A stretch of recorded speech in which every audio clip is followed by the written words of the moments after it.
Esta semana en el taller de habilidades de lectura tenemos varios objetivos, los cuales corresponden a que esta semana vamos a trabajar el tema de identificar y explicar el sentido de la personificación, la comparación y la hipérbole. Para ellos debemos determinar el motivo lírico y los sentimientos del poema, identificar palabras o nexos que indiquen comparación, como por ejemplo parecer, como, semejante a, parecido a, y establecer cuáles son los elementos que se comparan, reconocer de quién se habla y qué características o acciones animadas se le atribuyen. Una pista puede ser el uso de verbos o adjetivos que indican características animadas de objetos o seres inanimados. Correr, jugar, hablar, feliz, triste, melancólico, reír, llorar, etc. Identificar además los elementos o expresiones que exageren una realidad o la disminuyan. Una pista textual puede ser palabras que aumenten o disminuyan una propiedad, enorme, pequeño, máximo, etc. Y establecer qué figura literaria es y explicar cuál es su sentido en el poema, es decir, qué quiere decir. Lo primero que vamos a ver son los elementos que componen al género lírico. Recuerden que la literatura, todo lo que es ficción, se clasifica en tres grandes géneros literarios. Nosotros en los talleres anteriores hemos trabajado lo que es el género narrativo y ahora comenzamos a trabajar lo que es el género lírico. El género lírico abarca todas aquellas obras escritas en verso y que cada verso, cierto, el conjunto de versos van a formar estrofas. Además, hay ciertos elementos que son parte de los elementos de fondo, los constituyentes de fondo de este género literario. El hablante lírico es la voz que se encarga de expresar los sentimientos, emociones e ideas dentro del poema. Representa al poeta y es una creación ficticia. El temple de ánimo es el estado de ánimo en el que se encuentra el hablante lírico. Tristeza, felicidad, angustia. El motivo lírico es el tema de que trata el poema. Puede ser el amor, la muerte. El objeto lírico es la representación que provoca los sentimientos en el poeta, es decir, su inspiración. Puede ser una flor, una mujer, la separación, la distancia, la naturaleza. Cualquier elemento puede ser la fuente de inspiración de el poeta.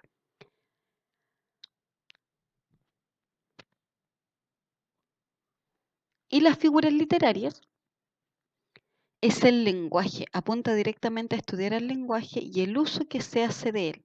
Nosotros en la vida diaria utilizamos un tipo de lenguaje funcional en el fondo, pero el poeta toma este lenguaje funcional que nosotros empleamos en el día a día y lo modifica. ¿Para qué? Para darle cierta belleza a la obra literaria que él está creando.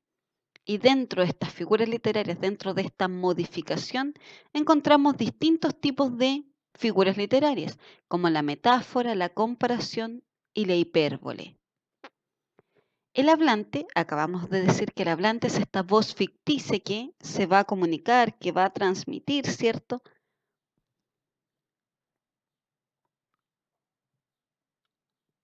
A través del poema puede adoptar una actitud para comunicarse, para manifestarse. Si en el poema existe una narración, una descripción, es porque el hablante lírico ha hecho uso de la actitud enunciativa. Si interpela un tú, si se dirige un tú, si existe una especie de diálogo con otra persona, lo interroga, le reprocha cosas, está haciendo uso de la actitud apostrófica. Y si habla de sus sentimientos, de cómo él se siente, de su emocionalidad, hace uso de la actitud carmínica o de la canción. Estos contenidos teóricos nosotros ya lo hemos trabajado en la asignatura de lenguaje y esta vez hemos hecho solo un reforzamiento, un recordatorio de cada uno de estos elementos. Para comenzar, antes de comenzar, tenemos ciertos subgéneros líricos, obras, ciertos tipos de texto que se clasifican dentro de la lírica. El madrigal, por ejemplo, es una composición lírica breve, intensa y delicada de temas amorosos y utiliza lo que son los versos endecasílabos, 11 sílabas o heptasílabos que riman en consonante. La oda es un poema de tono elevado, de asuntos diversos que despiertan la reflexión del poeta. El himno es una composición de tono solemne en que destaca la alabanza hacia alguien o algo digno de elogio. El acróstico es una composición poética en la que las letras iniciales, medias o finales de cada verso, leídas en sentido vertical, forman un vocablo o una locución. La elegía es un poema en el que se expresa la tristeza y el dolor por la muerte de una persona. Y el soneto es una composición que consiste en 14 versos endecasílabos, 14 versos de 11 sílabas cada uno, distribuido en 2 tercetos y 2 cuartetos. Estos 14 versos, los 2 primeros son estrofas de 4 versos cada uno y las 2 últimas estrofas son de 3 versos cada una. Ahora sí, antes de comenzar, ¿qué sentimientos asocian ustedes a la primavera?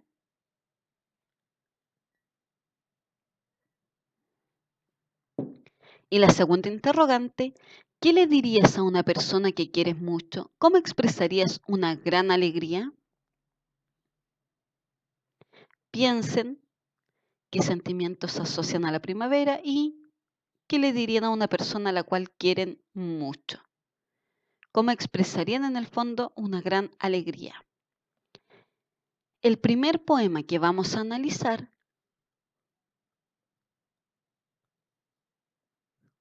se titula La primavera besaba. La primavera besaba suavemente la arboleda y el verde nuevo brotaba como una verde humareda. Las nubes iban pasando sobre el campo juvenil, llovía en las hojas temblando las frescas lluvias de abril. El segundo poema, Cuando tú me llamas. Cuando tú me llamas, todos los pájaros cantan, el mar y sus caracolas al corazón lo levantan. Y el tercer poema, Paisaje. La tarde equivocada se vistió de frío, detrás de los cristales turbios, todos los niños ven convertirse en pájaros un árbol amarillo. La tarde está tendida a lo largo del río y un rubor de manzanas tiembla en los tejadillos. Ahora, una vez que hemos finalizado con la lectura de estos 3 poemas, vamos a responder las siguientes interrogantes. Número 1. Escribe el motivo lírico de cada poema leído. ¿Cuál era el motivo lírico? Y los sentimientos que se asocian a cada uno de ellos. En el poema 1, ¿cuál es el motivo lírico y los sentimientos que asociamos? Lo mismo con el poema 2 y 3. Ahora debemos encerrar el nexo comparativo en los siguientes versos y anotar los elementos que relacionan. Y el verde nuevo brotaba como una verde humareda. ¿Dónde tenemos un nexo comparativo? Y en este caso, el nexo comparativo, ¿qué elementos se está uniendo? Pregunta número 3. Debemos completar la tabla con las respuestas de las preguntas. Tenemos 4 versos divididos en 2 mini estrofas, ¿cierto? Y debemos responder de qué se habla en los versos y qué acción realiza. La primavera besaba suavemente la arboleda. ¿De qué se está hablando en estos versos? ¿Y qué acción se está realizando? La tarde equivocada se vistió de frío. Estos 2 versos que acabamos de leer, ¿de qué se habla y qué acción se realiza? Una vez que completamos la tabla comparativa de estos versos, estos objetos líricos pueden realizar las acciones mencionadas y debemos justificar si las pueden hacer o no. Por ejemplo, la primavera besaba suavemente la arboleda. ¿La primavera puede besar a la arboleda o no? A este conjunto de árboles. La tarde equivocada se vistió de frío. ¿La tarde se puede vestir, puede usar ropa o no? Pregunta número 4. ¿Cuál es la exageración y por qué? Cuando tú me llamas, todos los pájaros cantan. En estos versos que acabo de leer, ¿existe alguna exageración? ¿Cuál es y por qué es una exageración? Finalmente, la actividad de cierre. Si ustedes se dan cuenta, esta semana la actividad es muy breve. Pregunta número 5. Identifica la figura literaria presente en los siguientes versos y explica qué quiere decir en el poema. Poema número 1. Y el verde nuevo brotaba como una verde humareda. ¿Qué figura literaria encontramos en estos versos que acabo de leer? Los siguientes versos. La primavera besaba suavemente la arboleda. ¿Qué figuras literarias están presentes en estos versos también, que son parte del poema número 1? El poema número 2. Cuando tú me llamas, todos los pájaros cantan. ¿Qué figura literaria está presente en estos dos versos que acabo de leer? ¿Cómo se dieron cuenta que era esa figura literaria y no otra?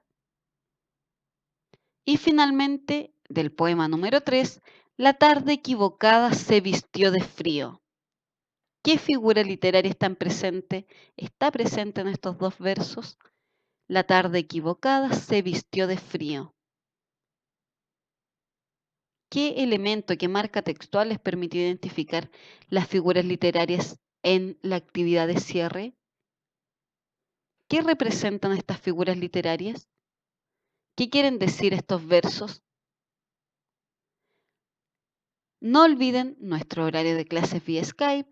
Recuerden realizar un punteo del desarrollo de las actividades, porque de todas formas las vamos a hacer en el horario de clases vía Skype.